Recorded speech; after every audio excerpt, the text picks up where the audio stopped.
धमतरी के नगरी क्षेत्र में आए दिन हाथी मन के दल हा आतंक मचावत हे।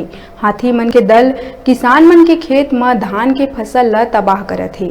वन विभाग के अधिकारी कर्मचारी और गश्ती दल दिन रात ड्यूटी में लगे हे। अधिकारी कर्मचारी मन हाथी के दल के हरकत ला देखत आवाजाही मार्ग मन में सचेत करे बर नजर बनाए हे। वन अमला राजस्व विभाग संग मिल के किसान मन के बर्बाद हुए फसल के मुआवजा प्रकरण बनाए बर जुटे हे। वर्तमान परिस्थिति में हाथी मन के दल दुगली, जबर्रा, भैंसा मुड़ा, तुम्बाहरा, चार गांव, गुहान नाला, नगरी समेत कई गांव के समीपस्थ जंगल में विचरण करत हे।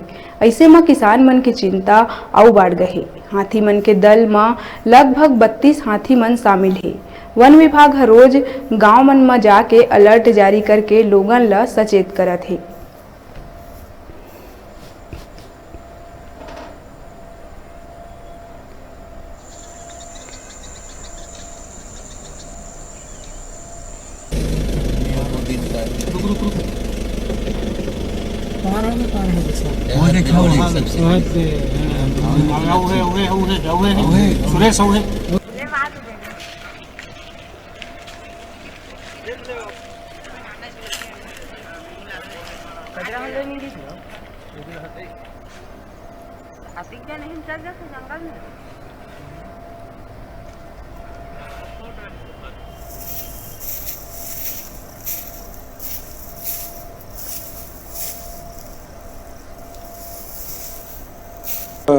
जो धमतरी वन मंडल में है वो 26 नवंबर से हाथी गरियाबंद से प्रवेश किया है।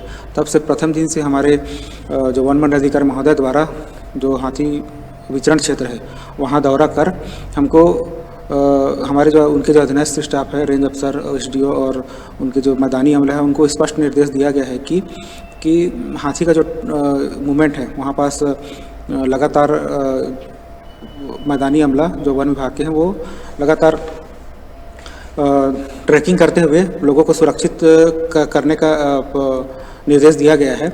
और हमको यह स्पष्ट निर्देश है वन मंडल अधिकारी द्वारा कि फसल हानि जो होता है उसको 1 सप्ताह में प्रकरण बन के वन मंडल में पहुंच जाना चाहिए। तो जहाँ जहाँ भी हाथी का विचरण है, जैसे भैंसा मुड़ा हो, तुम्बाहरा, चार गाँव, गजकनहार, कल्लेमेटा और गुहान नाला, फिर दिनकरपुर, फिर जैसे जबर्रा, तो जहाँ जहाँ भी फसल नुकसान हो रहा है वहाँ पास हमारे जो मैदानी अमला है राजस्व विभाग के साथ मिलकर उसका सर्वेक्षण कर रहे हैं। और सर्वेक्षण जो प्रक्रिया है वो सतत जारी है। तो जैसे सर्वेक्षण प्रक्रिया होकर वो परिक्षेत्र कार्यालय में दिया जा रहा है और उसको तुरंत ही वन मंडल में भेजा जा रहा है। हाथी का मूवमेंट अभी वर्तमान में तुम्बाहरा के पास है और हाँ उससे निपटने के लिए मेरे परिक्षेत्र कार्यालय द्वारा 3 रेंज का सांकरा, नगरी और दुगली तीनों स्टाफ का रोस्टर में ड्यूटी लगाया गया है दिन रात।